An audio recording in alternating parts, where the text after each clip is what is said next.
پیام امید با یک تغییر بسیار بزرگ در راهه. پیام امید قراره از این به بعد در قالب یک پلتفرم تأمین مالی جمعی و بسیار به روز به کار خودش ادامه بده.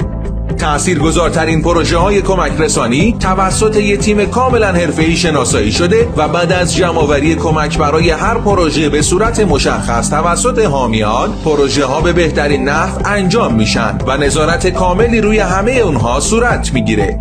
پلتفرم پیام امید با مستندات رسمی گزارش کاملی از اجرای هر پروژه تهیه و در دسترس همه قرار میده. پیام امید در تلاشه تا بهترین و حرفه‌ای ترین رابط بین حامیان و نیازمندان باشه. همچنین تیم اجرایی ما همیشه آماده پاسخگویی به هر سوال شما و راهنمایی در هر قسمتی هست.